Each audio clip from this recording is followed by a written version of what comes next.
Saudara-saudari yang terkasih dalam Tuhan, selamat pagi. Sebagai orang yang beriman, kita dipanggil untuk hidup semakin menyerupai Yesus. Dalam tugas perutusan kita diundang untuk senantiasa belajar supaya kita boleh seperti Yesus yang datang bukan untuk dilayani, tetapi untuk melayani, yang datang untuk mewartakan kabar baik dan mewartakan kebenaran bagi banyak orang. Akan tetapi para saudara-saudari, pada saat yang sama, Yesus juga mengundang kita supaya kita senantiasa membina hubungan yang baik dengan Dia.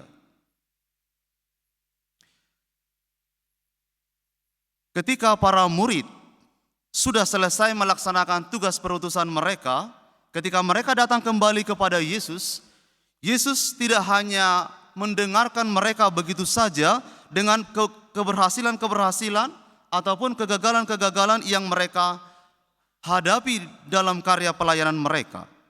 Menarik sekali, Yesus setelah mendengarkan mereka, mengajak mereka untuk menyendiri. Yesus bersabda kepada mereka, mari kita menyendiri ke tempat terpencil dan beristirahatlah sejenak. Kitab suci memberikan alasannya mengapa Yesus sampai mengundang mereka untuk ke tempat terpencil ini, untuk beristirahat. Dikatakan dalam kitab suci hari ini, karena memang begitu banyak orang yang datang untuk mereka layani.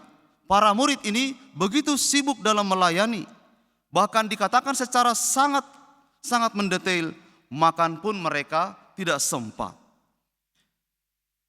Itulah para saudara-saudari alasan mengapa Yesus itu sebegitu menarik mereka untuk masuk sejenak, menarik diri sejenak dari kesibukan mereka, pergi ke tempat terpencil dan beristirahat sejenak. Yesus tahu bahwa melayani itu memang suatu rahmat, satu perutusan dari Tuhan. Tetapi pada saat yang sama, Yesus juga tahu bahwa perutusan itu dapat membuat mereka lelah, dapat membuat mereka letih lesu. Maka Yesus tidak ingin mereka hanya bekerja begitu saja, melayani begitu saja, menghabiskan banyak tenaga, pikiran, dan mungkin hati juga mereka korbankan. Yesus ingin supaya para murid ini boleh bekerja sungguh-sungguh, melayani sungguh-sungguh, tapi juga membina hubungan yang baik, sungguh-sungguh bersama dengan Dia. Saudara-saudari yang terkasih, karya pelayanan sekecil apapun yang kita lakukan, itu bukanlah hanya karya kita semata, tetapi itu haruslah menjadi bagian kita, ambil bagian dalam karyanya Tuhan Yesus. Niat baik saja tidaklah cukup dalam karya pelayanan. Melayani itu bisa membuat orang menjadi sakit hati. Melayani bisa membuat orang menjadi kosong. Bila orang hanya bekerja saja, bila hanya untuk melaksanakan kewajiban semata, maka orang-orang kudus selalu mengajar dan menasihati kita. Bila mau melayani, berdoalah dengan sungguh-sungguh. Saudara-saudari yang terkasih, kalau demikian, apa pesan Yesus untuk kita? Apa hubungannya Yesus sebagai gembala yang baik? Mungkin bagi banyak orang, menjadi seorang pemimpin lebih mudah untuk mengedepankan kebijakan-kebijakan, menerapkan aturan-aturan. Tetapi bagi Yesus, menjadi pemimpin adalah gembala yang menggembalakan, melayani dengan sepenuh hati. Ketika kita ingin menjadi seorang gembala, maka yang menjadi ukurannya bukan lagi soal diri kita sendiri, tetapi soal bagaimana kita menyelaraskan pikiran dan hati kita ini seperti Yesus yang adalah gembala yang baik. Sebagai seorang gembala, Yesus tidak ingin satu pun dari antara kita ini berkekurangan atau bahkan terlantar karena tidak terlayani, karena kurangnya perhatian dari Yesus. Tidak. Sebaliknya Yesus itu ingin supaya semua dari antara kita dapat hidup berkelimpahan di dalam Dia. Saudara-saudari yang terkasih, Yesus mengundang kita supaya kita selalu belajar dari Yesus.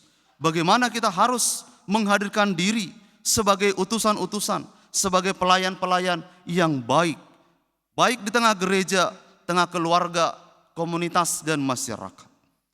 Yesus tahu bahwa para murid ini pasti sudah lelah, tapi walaupun Yesus sudah mengajak mereka untuk pergi, untuk beristirahat sejenak, lihatlah para saudara-saudari, ketika Yesus melihat orang banyak datang dengan punya kerinduan yang besar untuk diselamatkan, apa yang dibuat oleh Yesus, Yesus tidak mengabaikan mereka. Dikatakan dalam kitab suci dengan baik, tergeraklah hati Yesus oleh belas kasihan. Hati yang mudah tergerak oleh belas kasihan ini menjadi prinsip dasar dari setiap orientasi keputusan kita sebagai orang Kristiani. Hati yang mudah tergerak oleh belas kasih. Yesus ingin menunjukkan kepada para murid, walaupun engkau dalam kelelahan, dalam keputusasaan atau beban apa sekalipun, yang berat sekalipun, itu bukan menjadi alasan untuk mengabaikan orang-orang yang membutuhkan keselamatan. Saudara-saudari yang terkasih, bersyukur boleh ambil bagian dalam karya pelayanan Tuhan Yesus. Tapi kita mari bertanggung jawab, mari kita semakin memaksimalkan karya-karya pelayanan kita. Mengabaikan karya pelayanan kita sekecil apapun, tanggung jawabnya bukan kepada hanya gereja, tetapi kepada Tuhan. Dalam kitab suci bacaan pertama hari ini, Tuhan mungkin bahasanya begitu keras, akan menindak tegas para gembala-gembala yang mengabaikan domba-dombanya. Dan Tuhan akan mengangkat gembala-gembala lain bila mereka tidak sanggup menggembalakan domba-domba yang dipercayakan itu. Tetapi Tuhan ingin mendidik kita supaya punya hati seperti Yesus yang tidak mengabaikan satu kawanan, satu domba pun, satu jiwa pun dalam karya pelayanan kita. Saudara-saudari yang terkasih, Anda adalah gembala. Kita semua adalah gembala, baik gembala umat, gembala keluarga, gembala komunitas, gembala masyarakat. Jangan kita hanya bekerja seturut dengan kemampuan kita sendiri.